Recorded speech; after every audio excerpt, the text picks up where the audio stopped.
Good evening and welcome on in on air with Chris Shanafelt. If you guys are watching and listening to this video on YouTube, please like and subscribe, leave a comment, and we will obviously bring it up here on the show. It is Super Bowl week, Super Bowl 59, a rematch from 2 years ago. The Kansas City Chiefs are going for a three-peat. Let's see if they can win three in a row. In order to do so, they'll have to take down the Philadelphia Eagles. And to talk about this game and much more, it is a pleasure to welcome on great friend of the program, Jovan Alford of Fansided and Total Sports Live. Jovan, just talked a couple of weeks ago. As always, it's great to have you on. How's it going, man?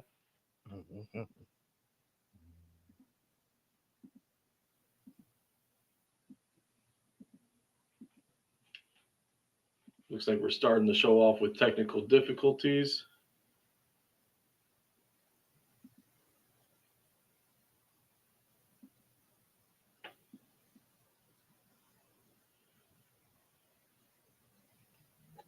Let's see. Did that do anything? I can hear you. Okay. How about now? Any luck?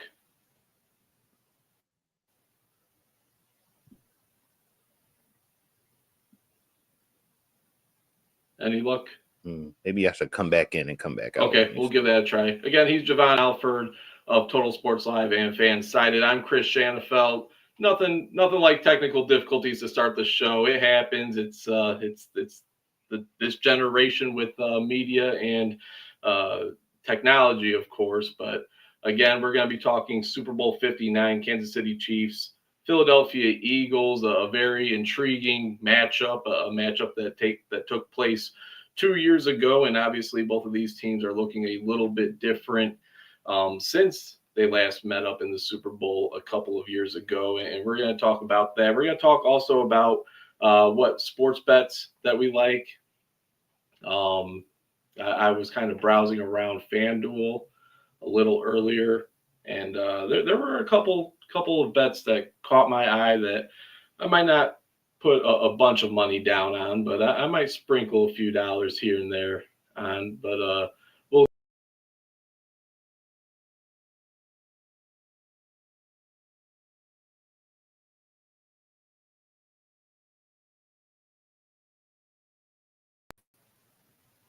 All right, so it looked like StreamYard just kicked me out of my own show. Jovan, you got us?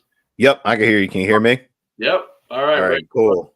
Nothing like some technical difficulties to start the show. But anyways, Jovan Alford of Fansided of Total Sports Live.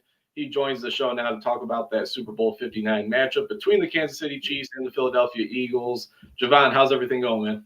I'm doing good, man. Always glad to be on the show talking ball with you. I can't believe this is the last game of the season. I know people get very sad when it's like 272 of the regular season, and it's like, all right, you still got some playoff games to go, but now this is truly the last game of the regular season. I'm excited to talk about it and everything else that's been going on in the NFL this past week.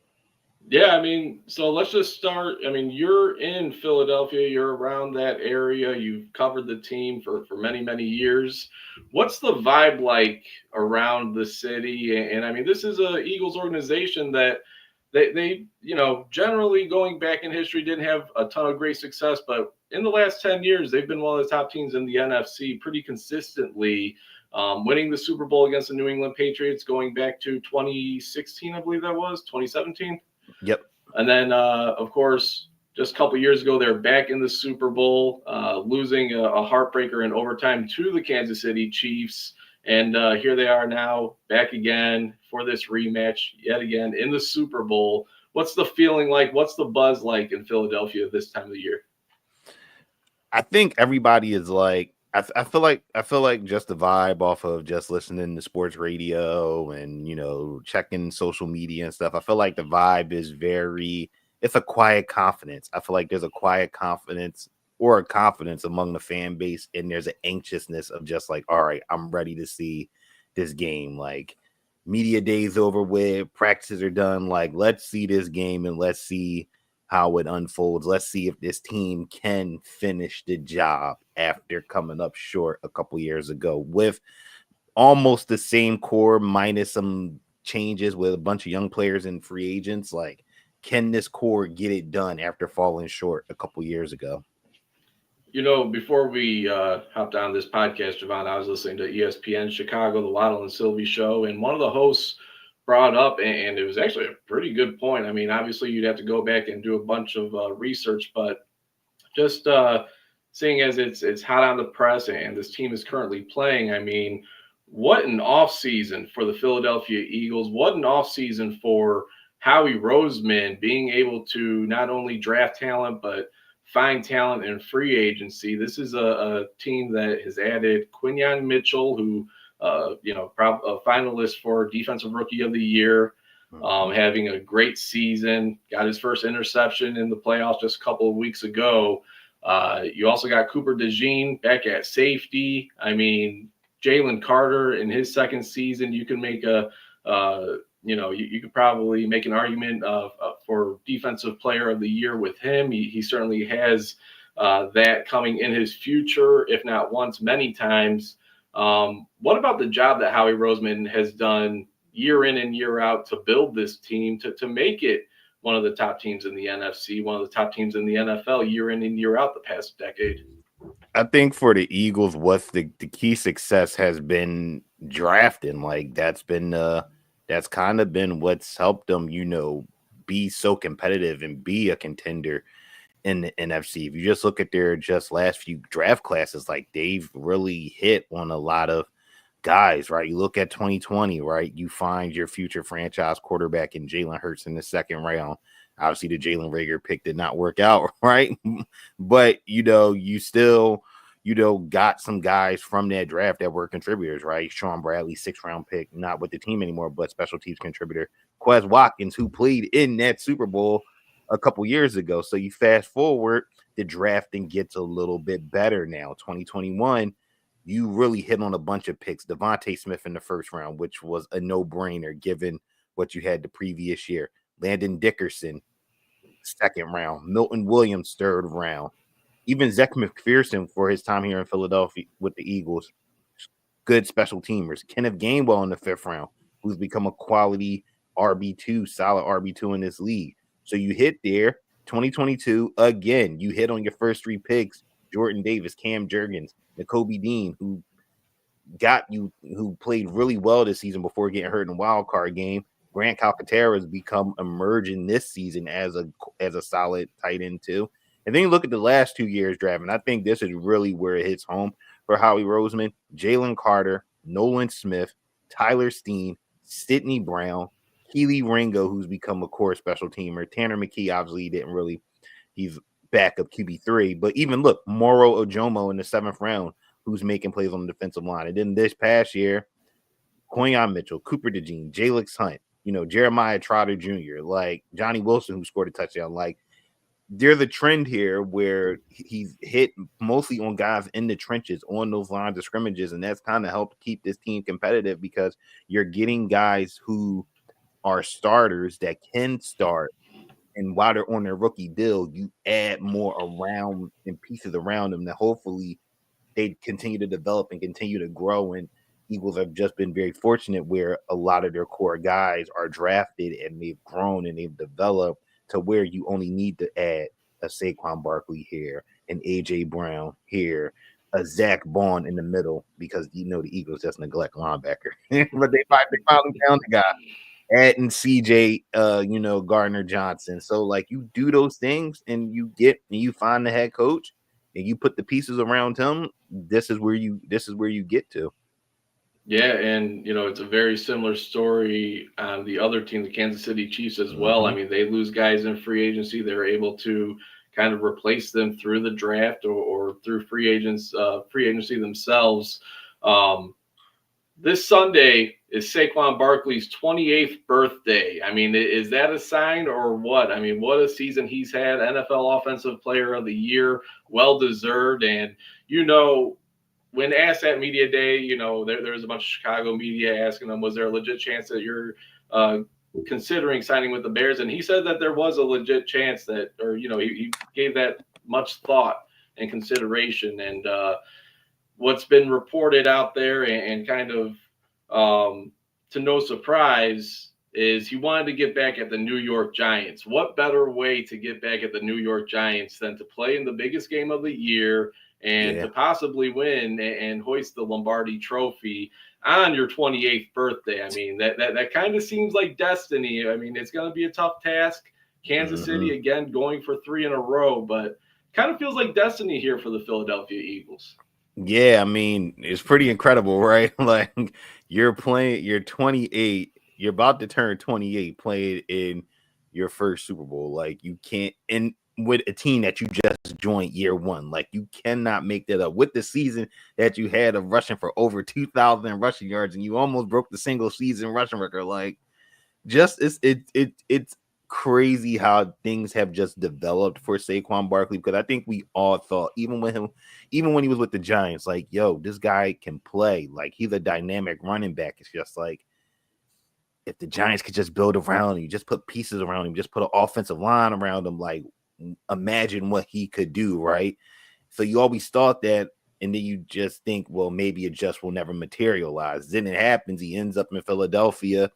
They figure out what they want to do as an offensive scheme, because after the first 4 weeks of the regular season, they did not really know what they wanted to do.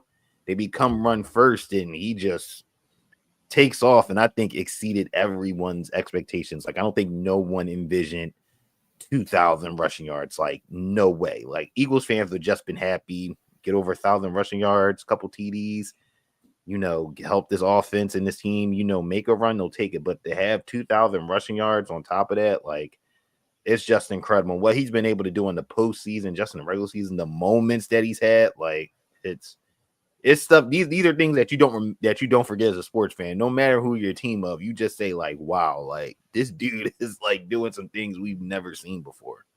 Yeah, it's very reminiscent of the Adrian Peterson MVP season that he Yep. had coming off the ACL injury. Um, you mentioned how after week 4, week 5, the Eagles had to kind of take a step back and look at the bigger picture and change the offensive mindset, change the way they were going to run the offensive side of the football. I feel like becoming that run first team and really just putting the ball in Saquon's hands as often as they do, I feel like that's gotten a lot of criticism thrown Jalen Hurts' way, and maybe just the overall view of him and his overall talent at the quarterback position.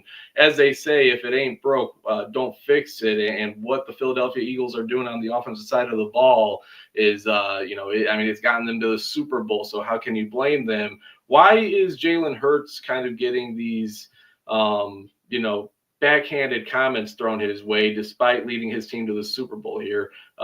2 times in the past 3 years? Yeah, 2 times in the past 3 years, which is just incredible for a guy that I think people forget was a second round pick, a guy that really had to develop as a quarterback, going from Alabama to Oklahoma. Like, the progression we've seen from Hurts from Alabama to now has just been tremendous, right? And I think people throw that type of shade or commentary towards Jalen Hurts is because I think we as a people don't know how to talk about the quarterback position, right? I think we all envision the quarterback a position of like, hey man, you gotta drop back 40 times a game, throw over 300 passing yards, and your quarterback just got to do some incredible, like, unbelievable stuff, which is true, right? Granted, you do want to see your quarterback make some amazing plays. I mean, we see it with Hurts, with Lamar, with Burrow to an extent, Josh Allen, Jaden Daniels, even Caleb Williams, right? Done some crazy things as a rookie out the pocket where you're just like, not everybody and anybody's doing that, right? But I think sometimes we lose that when we talk about the quarterback position, because we think it should be played one way, when we're in a time now where the quarterback position is played in a variety of different ways. You can win in different ways. Where I think we're past the days where you need your quarterback to drop back 40 times. And the Eagles are showing like, hey, like, why would we have Hurts drop back 35 times when you have one of the best running backs in the league? If anything, people would get on them for not running the ball more with Saquon Barkley, because you're saying, you got this guy in the backfield, like, what are you doing? Like, and the Eagles have shown us, and I think they proven to people when at times and moments they can throw, right? The game against the Steelers, Hurts came out and the Eagles proved the point, right? And then that's when we get the quote of Hurts saying, like, you like, what you thought about that, you like that, I forgot what it was verbatim, but right. you saw that, and then he comes back in the NFC title game, because remember the commentary after the Rams game was like, I don't know if he, even after the Packers game in the playoffs, like, I don't know, will he be able to throw the ball? Can they win with throwing? What do? Saquon obviously rips off, scores the game's first opening touchdown, but Eagles made it a point where they were throwing the football, and he had a couple of great throws. I mean, the fourth down play to A.J. Brown down the sideline, which was very reminiscent of the same play they had against the Giants earlier in the year on fourth down, puts it out there, catches it, the Brown touchdown. Like, they can shoot, they can throw the ball when they want to, but why would you when you have Saquon Barkley? Same thing if you have Derrick Henry. Like, don't take the ball out of these guys' hands when they're rolling. So I think it's because we see the quarterback position in one way when we should be accepting of how the quarterback position can be played by many different players. And if it still gets a W at the end of the day, I don't think no one should be complaining about it at all. Looking at the quarterback on the other team, Patrick Mahomes, I mean, does it, as obviously you're an Eagles fan at heart, and you've covered and followed this team for many years. I mean, are you concerned at all about the inexperience in the secondary, specifically Quinyon Mitchell and Cooper DeJean? I mean, again, both guys have had hell of a year, probably first team all rookie defense, but this is Patrick Mahomes that we're talking about. Mm-hmm. I mean, that's got to be a little concerning, considering the fact of Patrick Mahomes, who he is, what he's done in the NFL, and then of course Marquise Hollywood Brown becoming active just a couple weeks ago. Mm-hmm. It seems like Juju Smith-Schuster has hopped DeAndre Hopkins, no pun intended, on the depth chart. But again, you still have three quality pros at the wide receiver position, along with a quarterback who is making his case to becoming the greatest of all time, a couple years removed of the current GOAT, Tom Brady, retiring. Mm-hmm. I mean, Patrick Mahomes against this Eagles defense, what concerns you? How do you feel about that matchup, specifically this Patrick Mahomes versus that secondary? I think there's always a little bit concern, just because for those guys in particular, this is their first time in the big game, right? They weren't on the team in 2022. Matter of fact, they were still in college, right? They were still playing in Iowa and Toledo. So this is going to be a huge test for them. But one thing that I will say, I like that they have been battle tested this season. The quarterbacks they've gone up against throughout the season. Granted, are they, they went against Matt Stafford. They went up against Jordan Love. Obviously not on the same tier as Patrick Mahomes, right? But they went toe-to-toe with Lamar Jackson in that team. And I think Zay Flowers are playing in that game too, if I'm not mistaken. So, and they shined there, Jaden Daniels. I mean, I know he's just a rookie, but Jaden Daniels, I mean, we just said it last year. C.J. Stroud, best rookie quarterback season we've seen. Jaden Daniels now, the best rookie quarterback season that we've ever seen. Right. So they have shown that they can cover. And obviously with Mahomes, like, granted, he's still going to get some of his throws off. Like, don't get twisted. Like, the dude will still make plays. That's why it's going to be so key for this Eagles front seven, particularly the front four. They're going to have to get pressure. Just because Vic Fangio is not the blitzing type of defensive coordinator. He likes to send 4, maybe 5 occasionally, but it's going to be up to those edge rushers. Can Nolan Smith and Josh Sweat, can they get that pressure on the outside to kind of move Mahomes up in the pocket to where you have Jalen Carter and Milton Williams, sitting, because then that takes more pressure off of, Mitchell and Slay and DeJean to kind of have to cover for a long time. But I also think for them to, having a guy like Slay opposite of Mitchell, right? Having CJ Gardner-Johnson behind him at the one safety spot, and even Reed Blankenship, right? Reed Blankenship was a rookie the last time they went to, the Super Bowl. He didn't really even play in the Super Bowl that season. Now he's this is year 3 for him. So he has that experience. He has Zach Bond. They have Zach Bond playing in front of him with a guy like Oren Burks, who's playoff tested. So the good news, Mahomes is going to get his throws and he's going to make some plays. But the good news is they have veterans kind of umbrellaed around them to where they shouldn't be so much on an island. They just got to go out and play. Just go out and play and trust your instincts and see what happens. Looking at the Kansas City Chiefs, 1.5 point favorites. I know it seems like we're showing some favoritism here, maybe towards the Eagles, but I mean, is the better team an underdog? Because I believe so. I think the Philadelphia Eagles have more of a talented roster and overall a better team than the Kansas City Chiefs. Is this? I mean, again, no shade to the Kansas City Chiefs. I get it; they only lost one game all season long.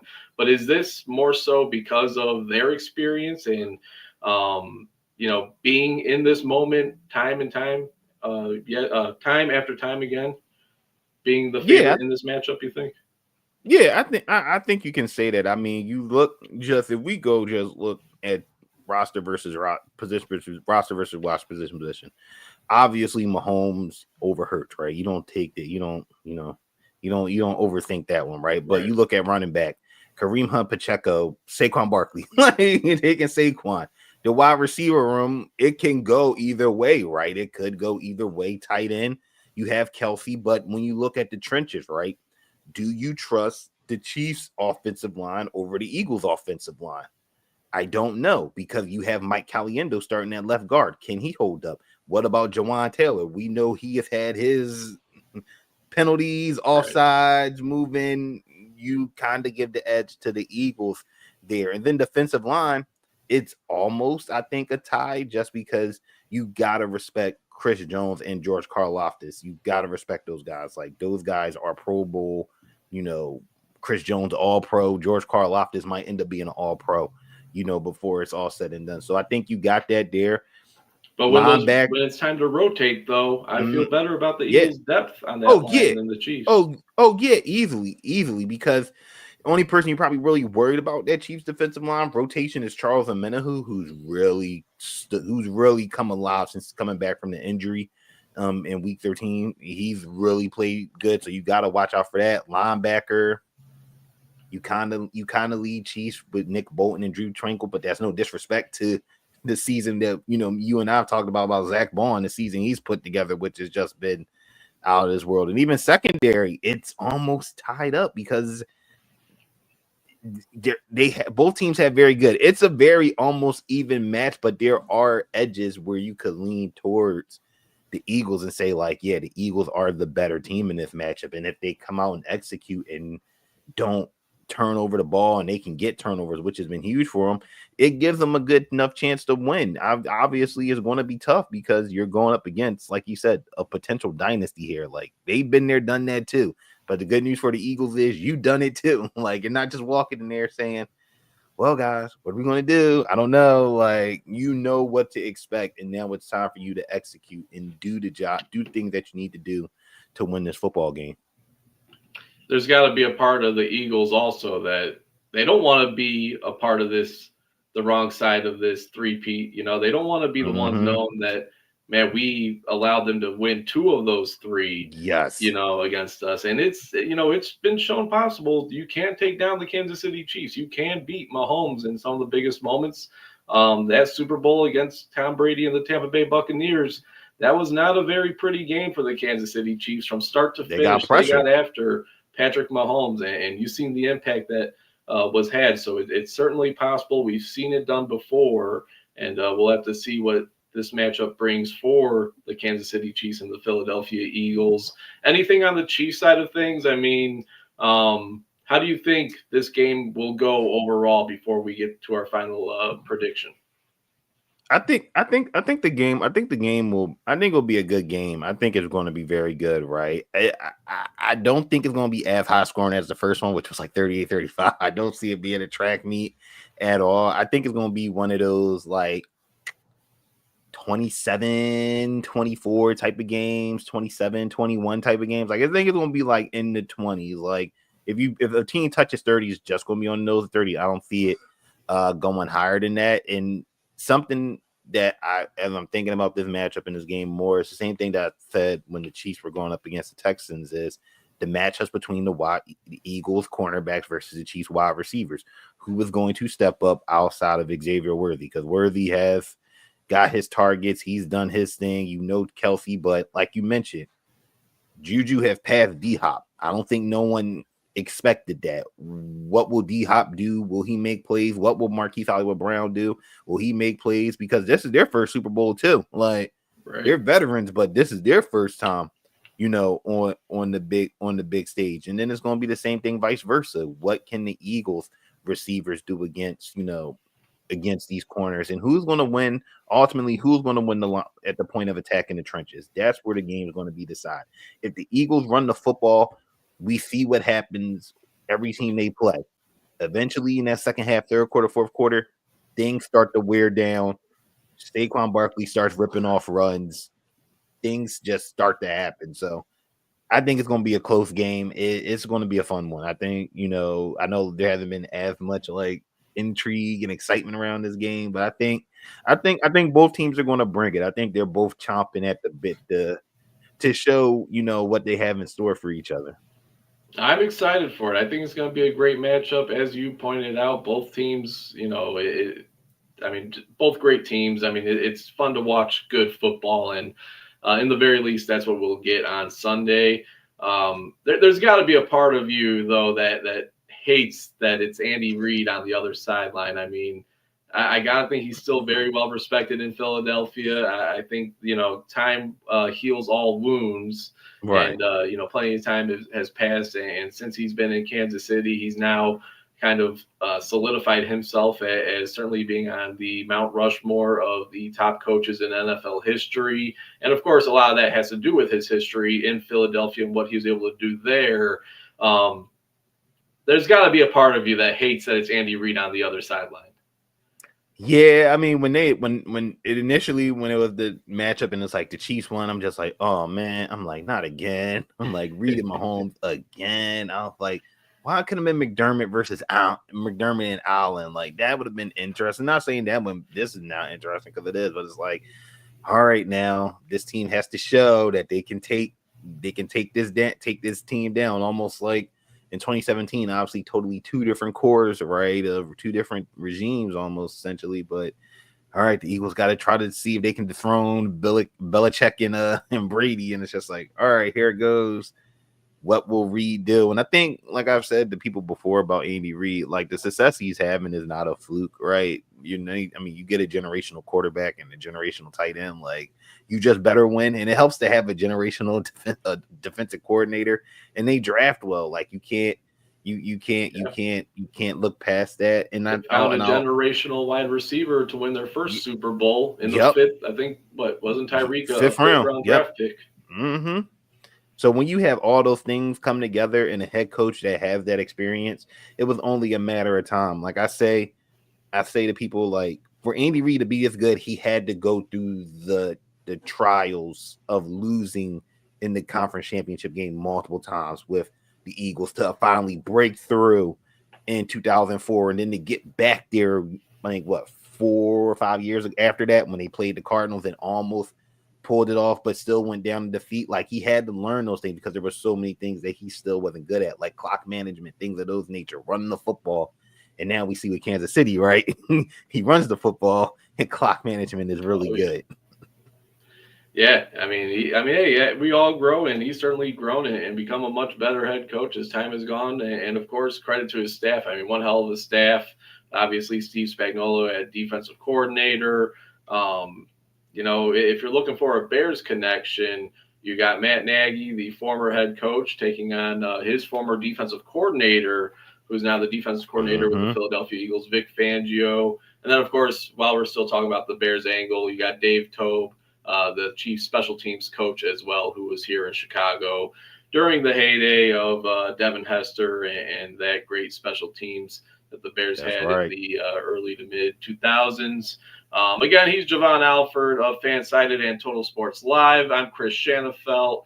Looking at some bets for this game, Jovan, is there anything that you like? I was kind of shopping around, looking around on FanDuel, and one that really piqued my interest.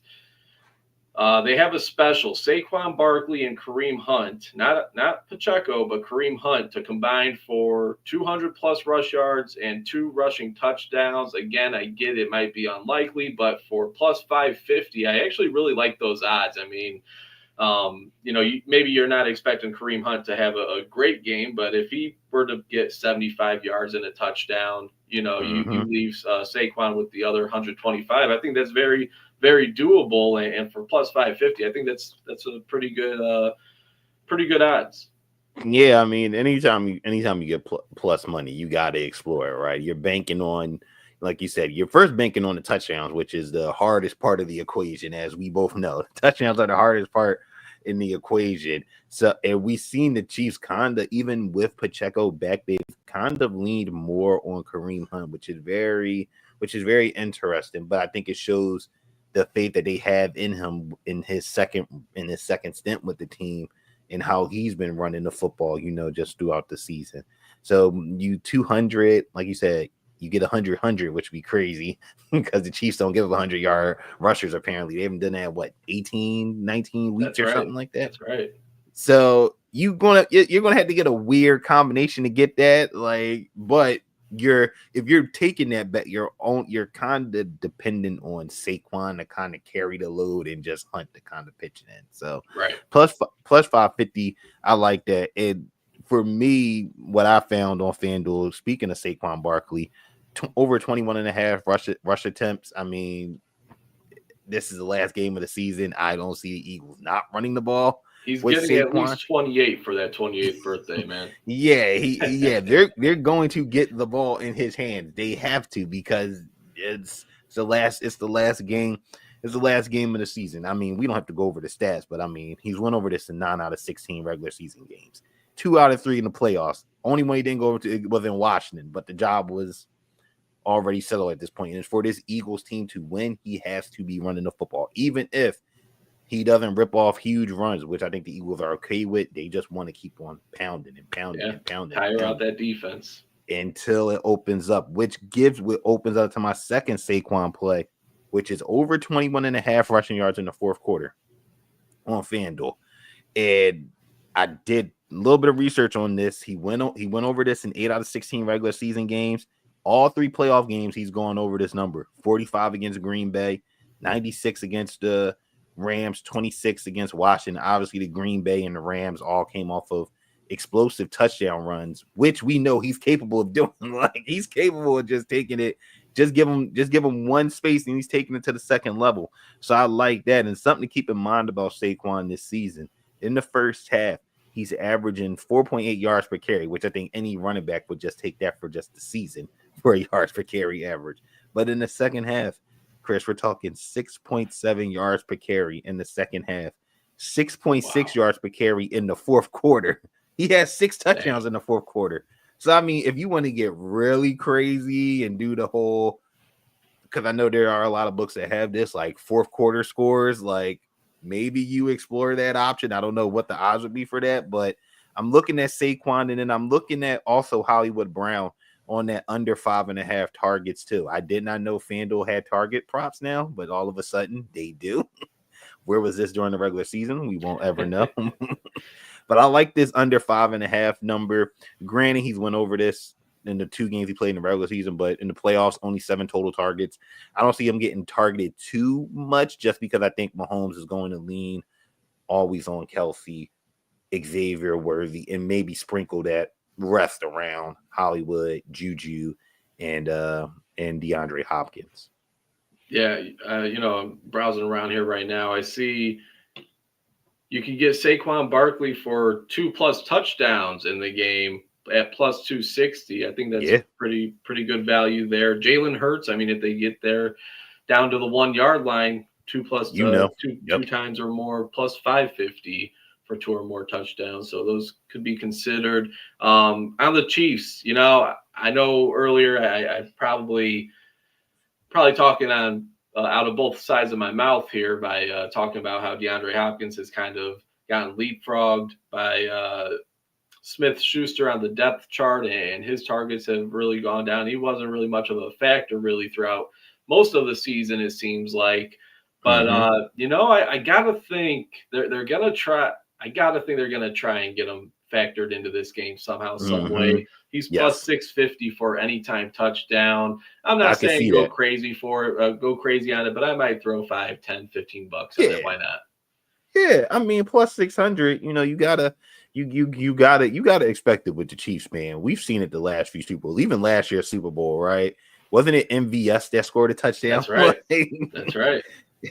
Like MVS scored a touchdown. Like you gotta expect the unthinkable, like because they just have those wide receivers where you're so focused on the Kelseys and Xavier Worthy that where Juju could find an opening, D Hop could find an opening, Right. Justin Watson could find an opening. Like anybody could find an opening, and you always gotta keep your head on swivel. So 600 plus 650s on the last day of the season. I mean, you gotta love it. Now, don't parlay that with something else because we know people love to do the let's get crazy, throw that in there with some other stuff. No, like Chris said, just throw a little bit on it and see what happens. Like let it play out. And it might be more of a want thing or something that I want to see because I mean, big DeAndre Hopkins fan, and to see him finally get this moment and make it this far, it would be cool to see him make a couple plays in this game on this stage. And then the last one that I like, I mean, I'm kind of going with pretty simple bets here. Didn't really look around. I'll probably spend some more time tonight or even tomorrow or even Sunday morning and really see what's out there. But Dallas Goedert anytime touchdown plus 310. I mean, he's been playing very well this postseason, and I gotta expect that to only continue.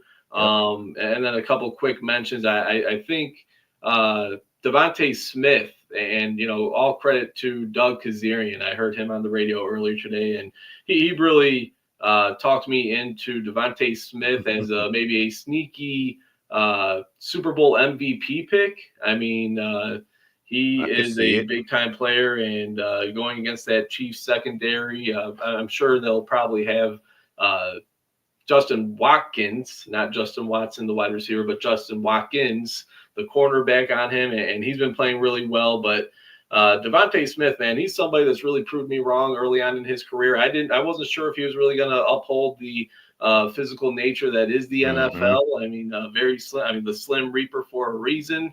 But he was plus 6,500 for Super Bowl MVP. So again, hey, you throw $5 on that and it somehow hits. I mean, you got a nice payday coming out your way. But yeah, Dallas Goedert anytime touchdown plus 310.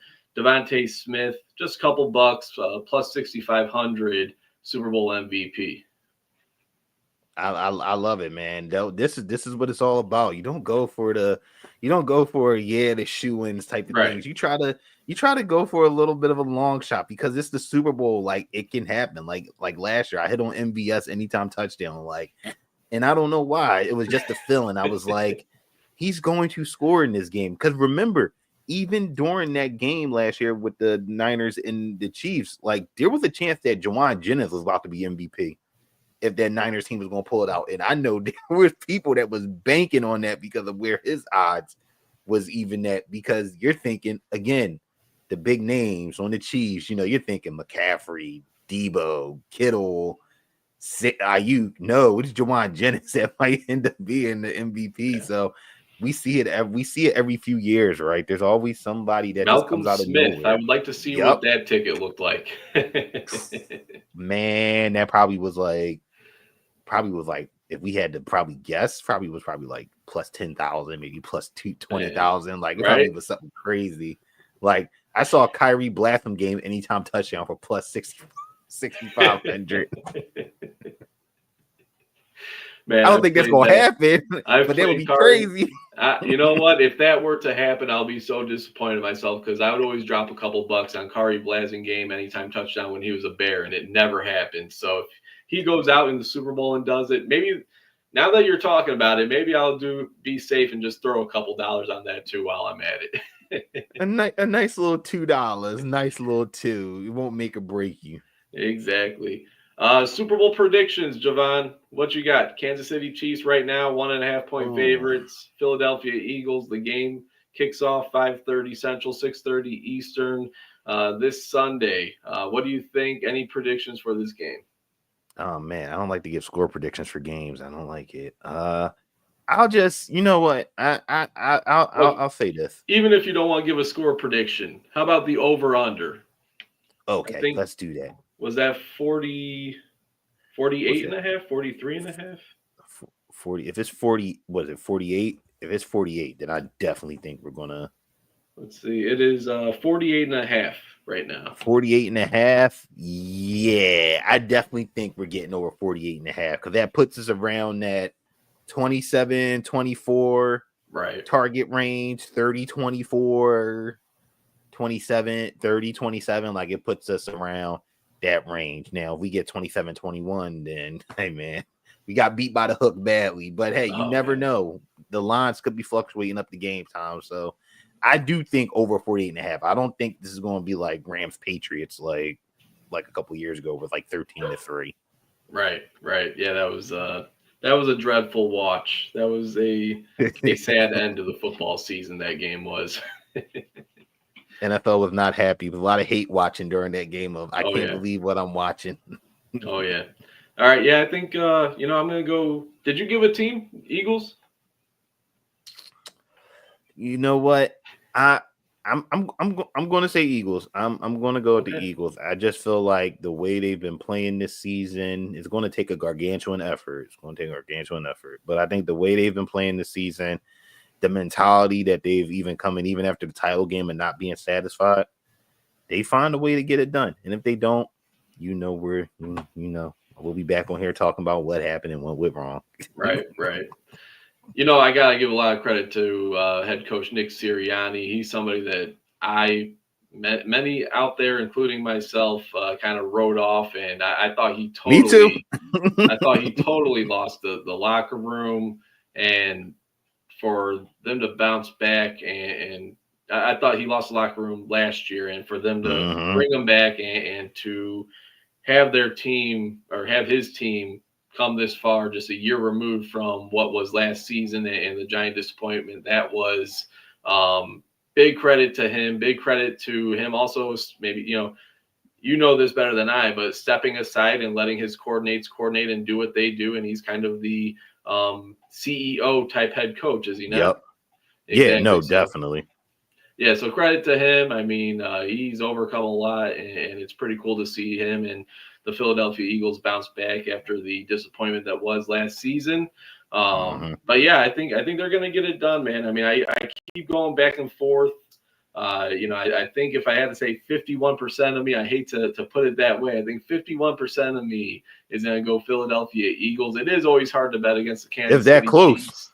But yeah, they are that close, and I think the Eagles just have a slight edge when it comes to the overall talent and the overall playmakers on both sides of the football, and I think it'll come to fruition on Sunday. Now, again, you are playing Patrick Mahomes and the Kansas City Chiefs, so as we know, anything can happen, and hopefully, you're not playing against the referees on Sunday either.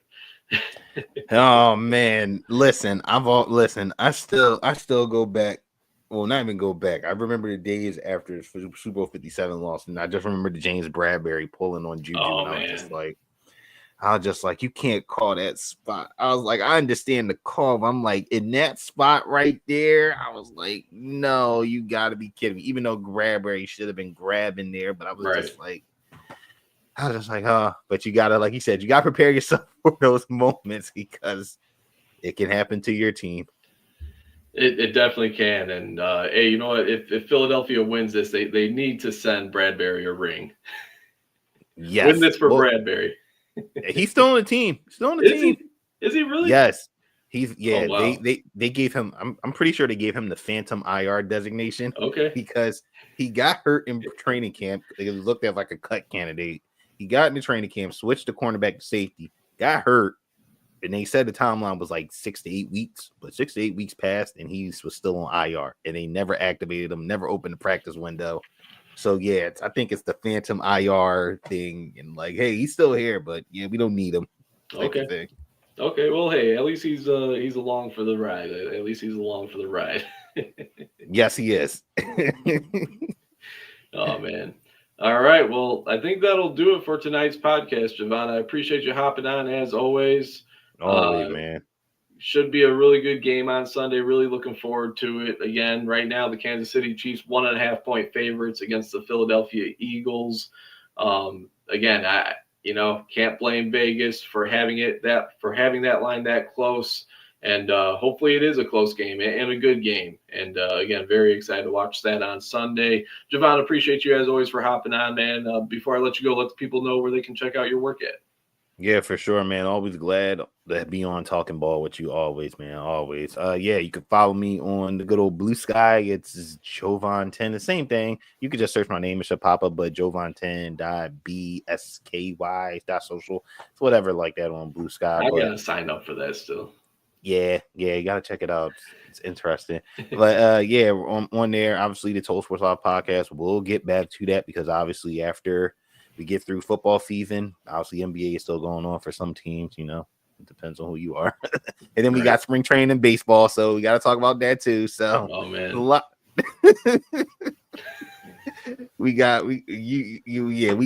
talk about baseball. So yeah, we got that. And obviously totalsportslive.com because after we move out of NFL season, we will be in spring football UFL mode. So that should be fun to follow and check out this year as we go into year 2 of UFL. So always something to talk about and always something to write about. So those are the places.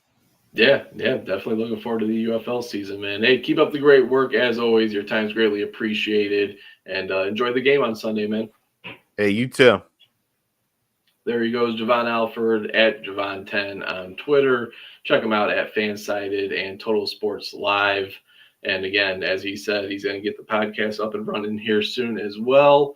And that'll do it for me. Always good talking about this game every year, the Super Bowl 59, Kansas City Chiefs, Philadelphia Eagles. Hope everybody enjoys the game. Hope everybody enjoyed this podcast. Thanks for tuning in. Like and subscribe. Follow on Twitter at Chris Shanafelt. And hope you all have a great evening and a great weekend. Thanks for tuning in.